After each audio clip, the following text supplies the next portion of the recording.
Hello and welcome to another episode of 10x Hacks for Startup and Venture Success. This is your host Veeda Patil, and today we are in conversation with Sanjiv Goyal, who chaired the IIT2020 conference. A few interesting insights from the upcoming podcast here. Whatever, right? In our life. And each choice gives us an experience. Yes. The experience can be good or bad, but that meaning is given by us. Right. If we change the meaning,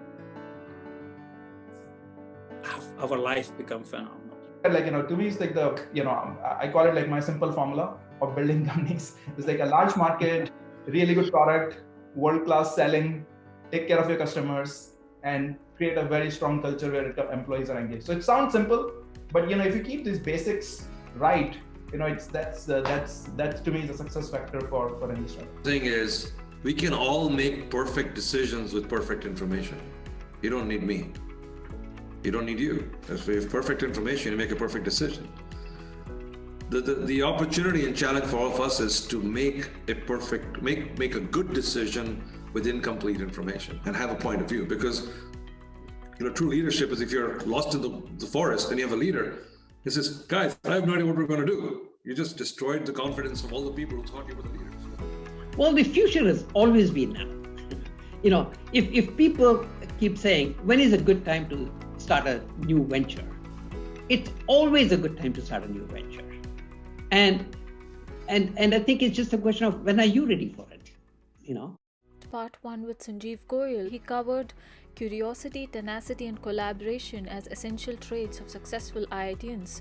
We heard from speakers like Vivek Murthy from the COVID task force of Biden government, Prime Minister Modi, Beena Amarnath from Deloitte AI Institute, Mohit Aaron of Cohesity, and from inspiring speakers like Bob Berg, who talked about the attitude Go Giver, and Chester Santos on memory management techniques. Sanjiv is a veteran from Silicon Valley, currently based in Las Vegas. He's not only a venture capitalist, but also supported a lot of ventures. Now he has his own cross-border startup as well. But he is currently mentor and fostering innovation at multiple levels. So what's new in Silicon Valley? What's new brewing up there, based on the Pan IIT discussions? What do you think is happening there, which the other world is not seeing? So let me add two more things to that. One is, you may have missed address by Dr. Vivek Murthy, who is in Joe Biden's group. I mean, he is one of the advisor and key person. Biden has picked for COVID task force. And Dr. Harsh from India, who is leading India's COVID-19 charter under PM Modi. So we had both of them as a speaker. And we even had Mayo Clinic CEO talk about the COVID. So there are two things we are talking here. One is we are talking about current problem at hand, which we are working really hard. Globally, we are solving it. A lot of people are getting vaccinated. So, which is, again, there are mistakes being made, but people are pretty good, and then things are happening, right? The big thing what's happening in Silicon Valley or globally, I will say in the tech world, is how do we ensure if something like this happen in future? Number one is, can we get early warning sign? Number two is, we assimilate and collect enough data that we can solve these problems at a faster pace. And number three, which is a big one in my opinion, which I will take it as a winning, is how do we use this research capability and this RNA-based treatment and start applying it to different problems. I know we can't cure cancer with the RNA because it's a very different kind of disease, because it's the growth of cells in our body. But there are so many other problems we can solve. So that's what is happening in Silicon Valley, is collecting data, understanding data, finding patterns using AI, and what other cures possible. Yeah, amazing. Yeah, I think the genetic technologies and I think research on microbes has advanced. We have moved from the visible spectrum to the invisible spectrum here, and technology is enabling that. So I know there were a lot of main tracks here which were covered, but I was also interested in how you created a sensation before by hosting a lot of webinars, which led to Pan IIT. And then I was listening to so many of them. You delved into a lot of detail on in education sector, in agriculture and food sector, and IoT sector. So if you look at that pre Pan IIT phase, did you find some interesting trends when you spoke to the webinar host? Anything that you can pull off the top of your head, either in education or food or non-profit? These are sectors which are very soft. They're not exactly like technology, but they're important for us as humans. Is there something which comes to the top of your mind?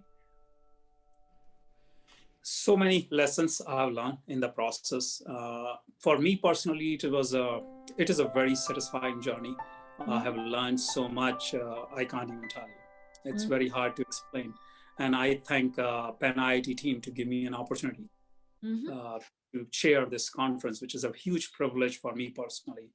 I represented 500,000 IITians globally, Yes. which is Yes. a big deal. And we are talking about the elitist of the elite today.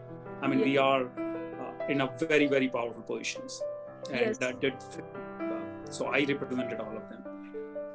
Big thing I learned from everyone that everybody's ready to help. Everybody's ready to contribute.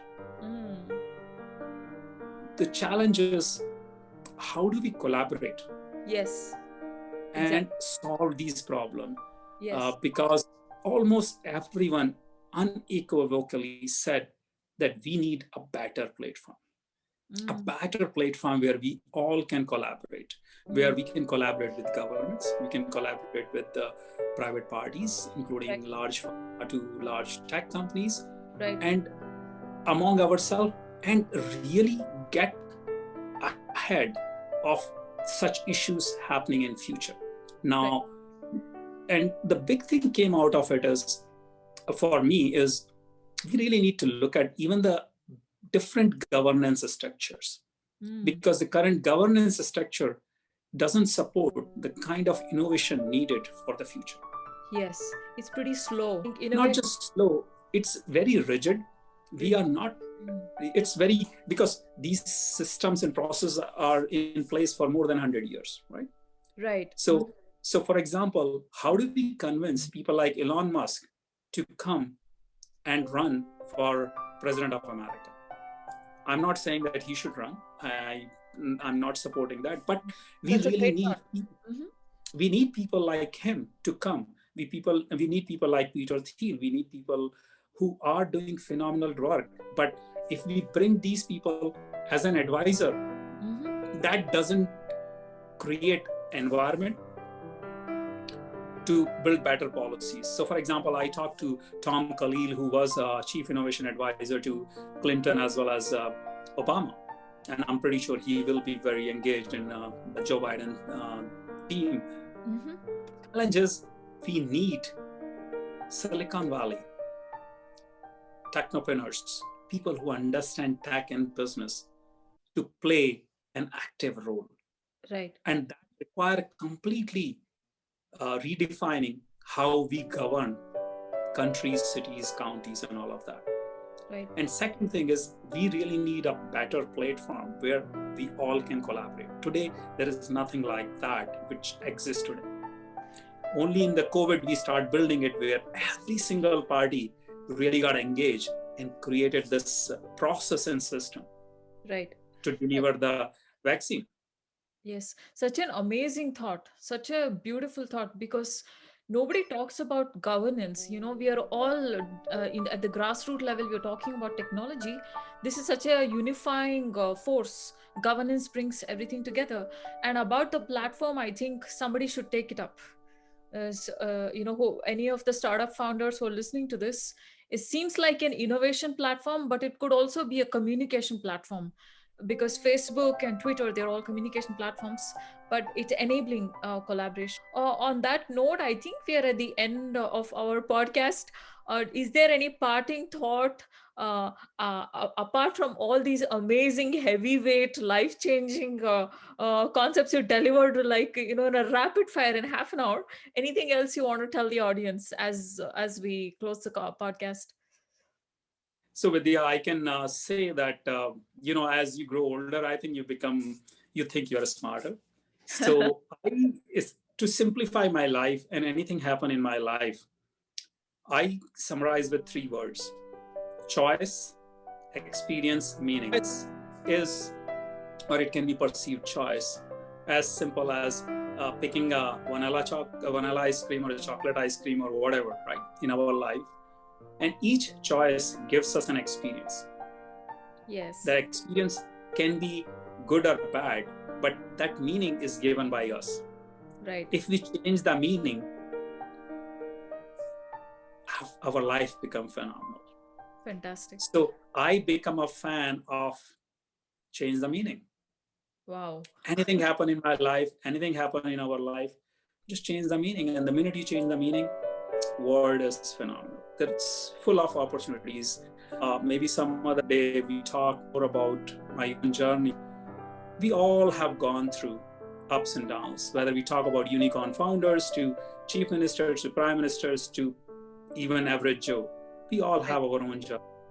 Yeah. And some are where they are, some couldn't get there. It doesn't matter. Right. As long as we live life the fullest. Amazing. Which is what you're doing right now. Whenever I see your photographs on the hike, or whether I'm seeing you hosting this Pan-IIT conference, I feel, wow, there's Sanjiv. He's living his life. I want to live my life exactly like that. So on that note, audience, 3 takeaways for you as we close the podcast: choice, experience, and meaning. To that, thank you, Sanjiv, for coming on the podcast. And we hope to see more of you and gain more wisdom from your end. Thank you so much for coming today. A few upcoming insights from Jyoti Bansal of the App Dynamics fame, currently founder of Unusual Ventures and Harness AI. Number one thing to do when you're graduating in computer science was to come to US and do a master's degree and then work in the American industry. Or number 2 was to go for an MBA and you will apply for, you try to go to IIMs, etc. Number 3 was you will try for IAS. Working in startups wasn't really like straight out of college wasn't really a thing at that time. And to me, it's like I wanted to work in startups, look at startups, maybe start a company. And at that time, the startup ecosystem in India wasn't very good. So I was like, Silicon Valley is the place to go. That's where you hear all the startup magic, startup activity. That's all of these companies getting created. So I need to go to Silicon Valley and do this, right? So I started applying for jobs in Silicon Valley startups, and eventually I found one. And so I pretty much came out of straight out of college to Silicon Valley to work in startups here. And my idea was I'll come here, work a bit, see how things go, and in a year or 2 I can probably work on some ideas that I'm excited about and do what I want to do, is being an entrepreneur. But when I came here, I realized that's not how it works. If you're on an H-1B visa, you cannot start a company. And that was kind of like a surprise. And to me, it's like a ridiculous thing that you cannot. Like, if you are going to start a company and create jobs, why would any country should stop you in any way, right? So, but that was the case. The second thing that surprised me that it's okay, you have to get a green card, but that takes quite a long time. If you're from India, it could take like 6, 7, 8 years. Right, so that's I had to go through that. A lot of people in our sort of the Indian immigrant community who came to the US, had to go through those kind of, as I was going through it for about 7, 8 years. Where you learn a lot in failed startups more than successful startups many times. So you go through, like, you see what works, what doesn't work, what are good things about startups, what are bad things, what mistakes people make. So I did that, and once I was from an immigration perspective could start my start a company. I was itching with that, multiple problems that I wanted to solve, right? So, and to me, a lot of the problems as I was working as software engineer in all these startups were to do with how do we make software engineering better. I always look at we have about 20-25 million software engineers in the world, and they are almost driving everything forward in many ways. Like, in almost every industry vertical, we talk about digital transformation and all sort of things that are happening. The innovation is happening through coding and programming and software, and that's the underlying aspect of every new technology in many ways. So I always looked at how can we make it easier for software engineers to innovate even faster. And so that was the genesis of AppDynamics. To me, one of the big problems that I was facing was that things go wrong in software all the time. Like, glitches happen and slowdowns happen, and software engineers struggle to figure out what happened and how to fix it. So that was what AppDynamics was about. Like, can we build some tools and a really good product that allows engineers to figure out like the basics, a lot of people complex things too much, to me, and I learned some of business, like, when I, growing up in before IIT in Rajasthan, my dad had a sort of a small mom and pop business kind of thing, right? But you learn the basics of the business, and to me, the basics of the business that I learned there is I try to apply to almost every startup, and which is that you have to have a good addressable market. That the problem you're solving, people have to care about. That's really one. Second is you have to build some of the best products in there. Like, it's much easier to build a successful company if you have among the best products. If there are 15 solutions, you are among the top 3, then it's much easier to do things. Third is, like, you have to learn selling.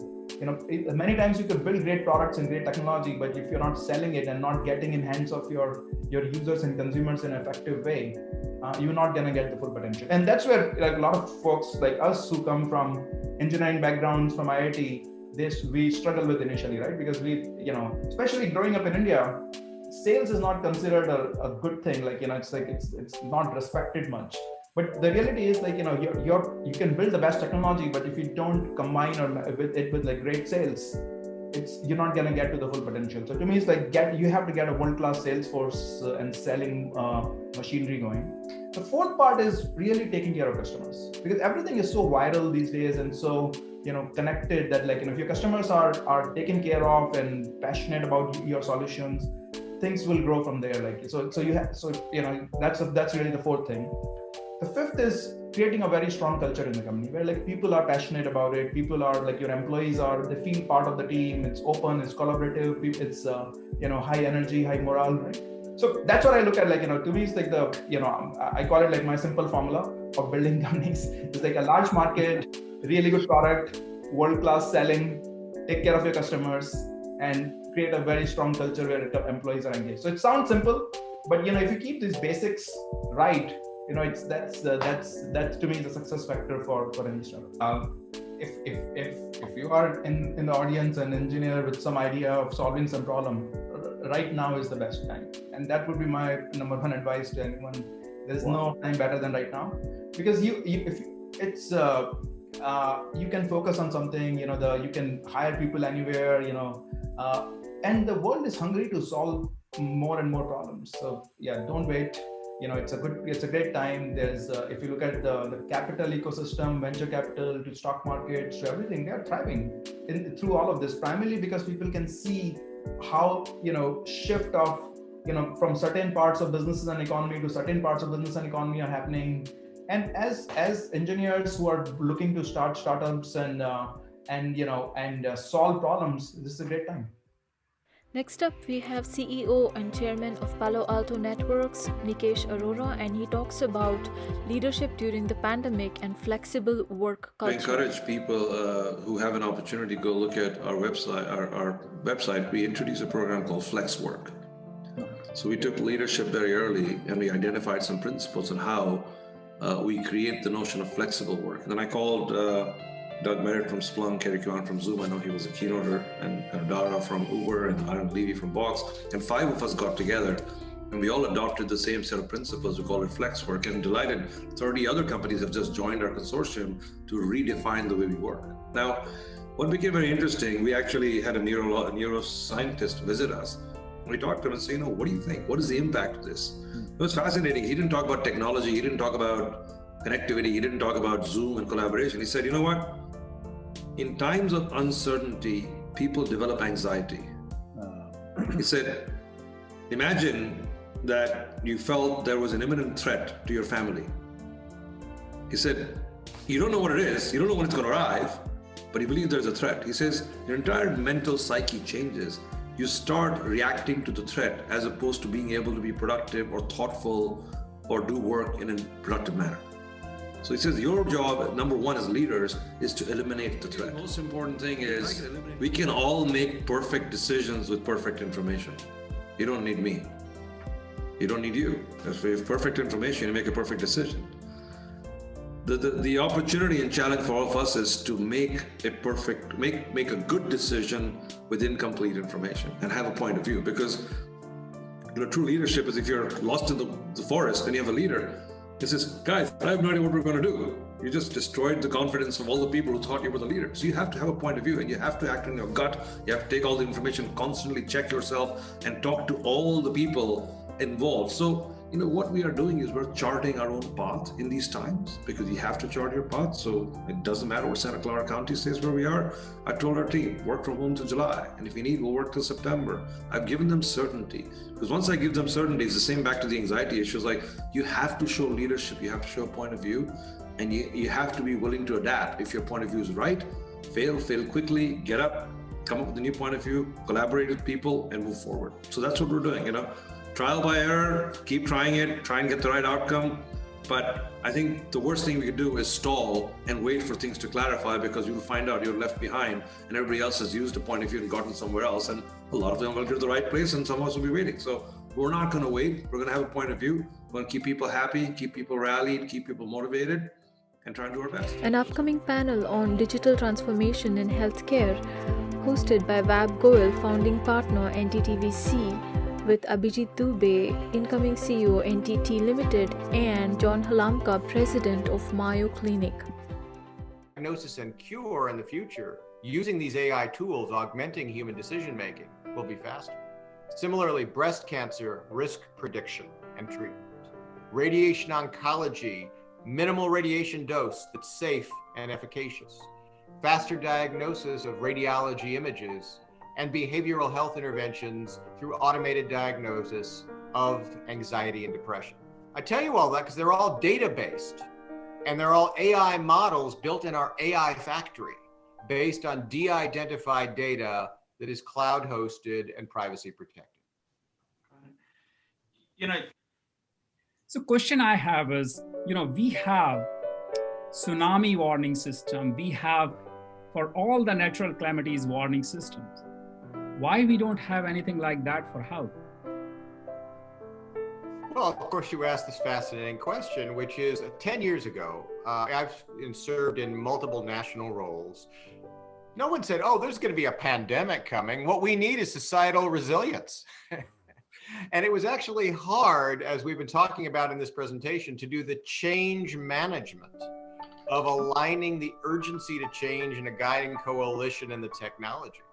But I'll tell you what's now happening is in my work nationally with the major tech players, they are all creating departments of societal resilience that are looking at the data collections, the sensors, and the decision support needed to deal with the next pandemic, the next healthcare tragedy.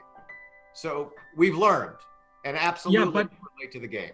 John, that's not my real question, actually. The question is, Mayo Clinic has tremendous data of patients. So is NIH, and so is the organization in India and globally. So many people have the data set. That data set is not available. We know the issues of privacy. We know the issues of misuse of the data.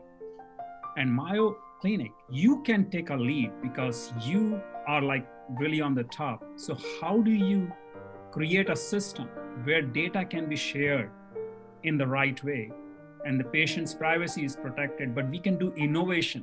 And the reason I'm asking this question is this was the conversation Wab and me had. We want to foster innovation. We want to foster entrepreneurship. Our platform is all about entrepreneurship and innovation. We are looking for ideas from you and Abhijit and Wab. What kind of companies you want to invest in? Okay, well, here's what we did. We partnered with a very strong company, and that company de-identified the Mayo Clinic data set and helped us put it into a secure cloud container. And then in partnerships with big tech, we made sub-containers off that cloud container for entrepreneurs to come and exercise the data. And so, right, the whole idea here is you have to build privacy protection, encryption, public acceptance, ethics into it, but in partnership with multiple other companies, large and small. The key is keeping control of the data, because as soon as you start sending data sets around the world, you've lost privacy protection. So that's been for us the right answer. Cloud hosted, de-identified data, sub-containers, and an ecosystem of collaboration. At NTTVC, we encourage startups to harness the power of partnership to scale their impact, and and to really figure out what role a partnership can play in digital transformation. But this is this question first, Abhijit, with you. Have you seen the evolution on your clients' willingness to embrace startup technology, versus only working with large, more established player?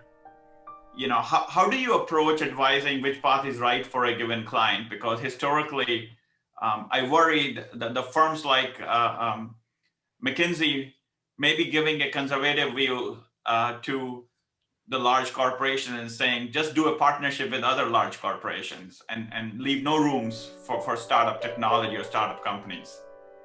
So just like to get your view, what are you seeing, what you're advising your clients and overall as McKinsey?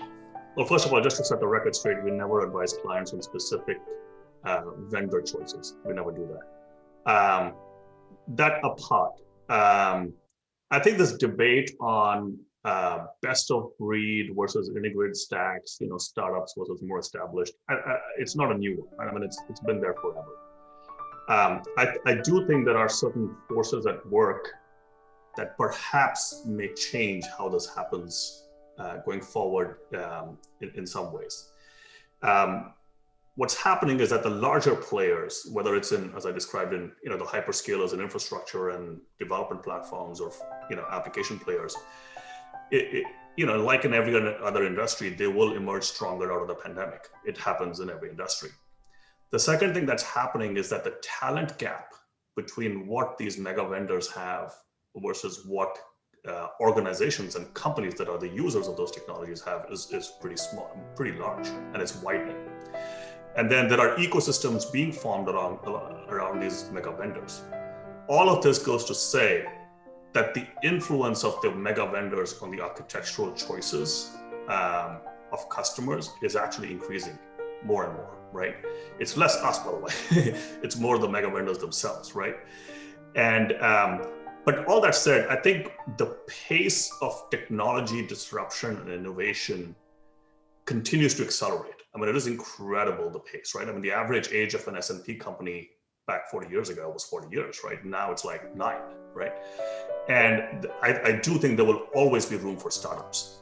But your original premise, that startups should be part of ecosystems, I absolutely believe that is true, right? Because the mega vendors will have mind share on architectural choices and influence over customers. Up next, a conversation with Dr. Desh Deshpande, who is the man behind Deshpande Center for Technological Innovation, MIT.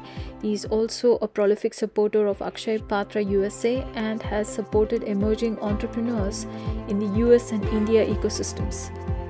In our conference, the title we gave is "The Future is Now," right? So when I say the future is now, what comes to your mind immediately? Well, the future has always been now. If people keep saying, when is a good time to start a new venture? It's always a good time to start a new venture. And I think it's just a question of, when are you ready for it? So people who are ready for it should just jump in and start doing things. And I think opportunities are everywhere. Like every time the world has a problem, it's an opportunity. But there are many problems. But are you perceptive enough to keep your eyes open and to notice those problems? Or are you one of these oblivious people who just walk around not even noticing what's around you? So see the problems, fall in love with something that you want to do, and you have to believe in it. You have to say, because solving any problem, doesn't matter whether it's a big problem or a small problem, it's hard. Because once you get going, there's nothing but bad news. It's a lot harder than what you thought. It takes longer than what you thought. It requires more money than what you thought. And so it's nothing but trouble. Because it's nothing but trouble, you better solve a problem that's really worth solving, because you have to stay with it for a long period of time. So as long as you believe that a problem that you're trying to solve is worth solving, and if you did solve the problem, the world will be a better place, that gives you all the strength that you need to actually keep with it and build a team and get the resources and do everything you need to do to actually solve. Thank you for listening to the podcast 10x Hacks for Startup and Venture Success. This is your host, Vida Patel. I'm bringing you interviews of investors and founders from Silicon Valley and across the globe. These podcasts take a lot of time and effort, so please support my efforts. You can click on the link bit.ly/donate-vida podcast. Partial proceeds of this donation will go to OSAT, or One School at a Time. They replace dilapidated school buildings in India, SSCF dealing with pediatric cancer, and Akshay Patra feeding 1.8 million midday meals to school children. Life Moves Initiative providing shelter, food and amenities to the homeless. Again, the link is bit.ly/donate-vida podcast. Thank you very much for your support and see you next time.